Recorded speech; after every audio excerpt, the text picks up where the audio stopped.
पपीता तथा बेर के खाने योग्य भाग है।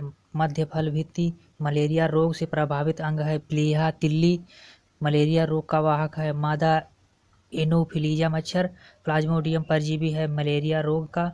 पौधे किस प्रक्रिया से प्रजनन करते हैं? परागण द्वारा।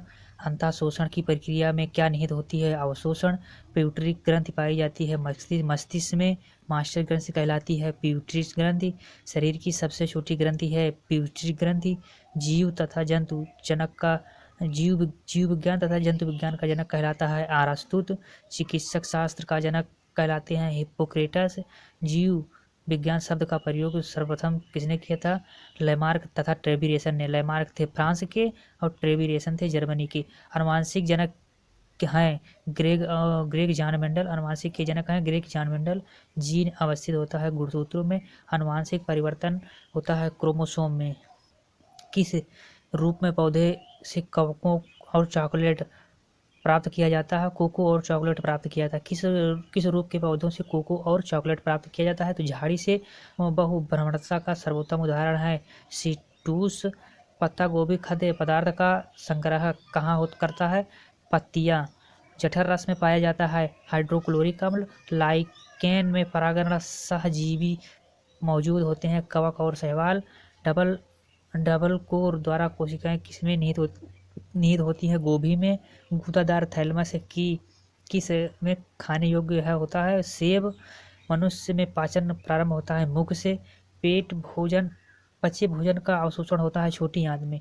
पचे भोजन का अवशोषण होता है छोटी आंत में।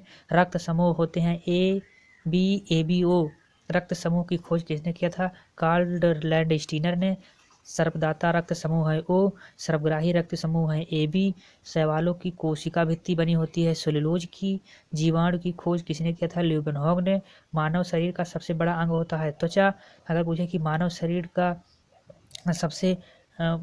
का सबसे बड़ा अंग होता है त्वचा। मानव शरीर की सबसे बड़ी ग्रंथि होती है तो यकृत ग्रंथि।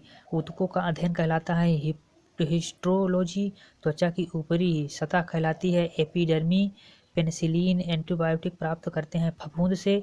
पायरिया बीमारी होती है मसूड़ों की। एनीमिया रोग होते हैं लोहों की कमी से। जो एनीमिया रोग होती है वो लोहों की कमी से होती है, यानी कि खून में लोहों की कमी हो जाती है। आंखों का रेटिना कार्य करता है कैमरे में फिल्म की तरह। जल आवरण किससे प्राप्त होता है? कैल्फिट्रोजन। कृत्रिम शास्त्र में किसको उन्नत किया जाता है? पौधे और जंतुओं को। रक्त का अध्ययन कहलाता है हेमाटोलॉजी। रक्त में पाई जाने वाली धातु है लोहा। ब्लड बैंक कहलाता है प्लीहा। प्लेटलेट्स की मृत्यु होती है प्लीहा में। रक्त के थक्के बनने में सहायक होता है प्लेटलेट। पदार्थ की चतुर्थ अवस्था होती है प्लाज्मा। पदार्थ की 3 अवस्था होती हैं ठोस, द्रव और गैस, और चतुर्थ अवस्था प्लाज्मा कहा जाता है। रक्त का कितना प्रतिशत भाग प्लाज्मा होता है? 60% भाग प्लाज्मा होता है। रुधिर का तरल भाग होता है प्लाज्मा। रक्त थक्का जमने में सहायक विटामिन होता है विटामिन के। सालिबेस्ट को और किस नाम से जाना जाता है? अस्लाजम एस्परजिलस के लैंगिक जनन अंग कौन से हैं? बुधानी और एस्कोधानी। प्रकाश संश्लेषण के दौरान उन्मुख ऑक्सीजन कहाँ से आती है? पानी से। पौधों में जाइलम की उपस्थिति। पौधों में जाइलम की उपस्थिति से क्या होता है? जल का वाहन।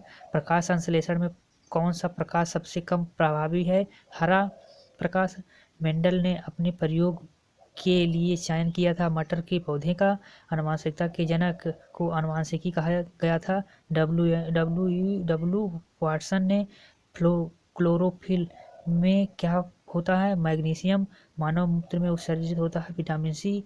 मूत्र का रंग पीला होता है यूरोक्रोम के कारण। मनुष्य के हृदय में कितने प्रकोष्ठ होते हैं? 4।